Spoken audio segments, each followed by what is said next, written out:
Je m'appelle Yves Desjardins. Je suis membre de Mémoire du Mylène, la Société d'histoire locale du quartier Mylène, évidemment. On est des passionnés, on est bénévoles pour la plupart.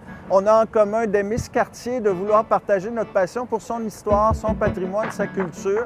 Le Mylène, aujourd'hui, c'est connu comme un quartier branché, un quartier de créateurs culturels. Les anciennes manufactures de vêtements qui se sont recyclés les entreprises de haute technologie, Ubisoft qui occupe plusieurs de ces édifices-là, la multinationale française de jeux vidéo. Donc, le Mylène est aujourd'hui connu comme un quartier branché, un quartier avec une forte vie culturelle. Ça n'a pas toujours été le cas. C'est un quartier qui a été longtemps défavorisé, délaissé.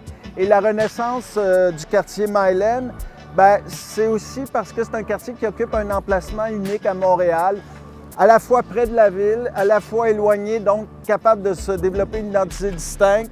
Au cœur du Mylène, il y a le boulevard Saint-Laurent, la Maine, le corridor de l'immigration. Donc, depuis le début du 20e siècle, le Mylène, c'est un quartier d'immigrants, c'est un quartier multiethnique.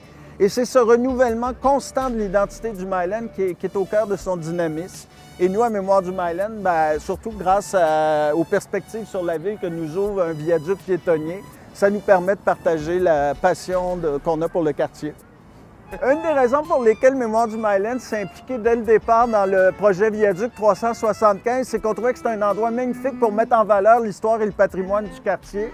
Et avec l'aide de jeunes très conceptuels, on a repris la structure qui est celle d'un château d'eau, qui est exactement un des derniers châteaux d'eau industriels qui existent encore à Montréal, c'est-à-dire celui sur le toit de l'entrepôt Van Horn qu'on voit ici. Et donc, on pénètre. Et Mémoire du Mylène raconte l'histoire de l'entrepôt Van Horn. Alors, c'est une photo d'époque en haut qui nous montre qu'il y avait un tout petit entrepôt avant la grosse structure de briques et de béton qui se trouve là. Donc, c'était exactement l'emplacement. C'était appartenait à un monsieur Wilfrid Duquette. Et si on se retourne, l'autre témoin très classique du quartier, c'est évidemment l'église Saint-Michel avec son dôme et son minaret. Piétoniser le viaduc, c'était une façon magnifique de mettre en valeur le quartier, son histoire, son patrimoine.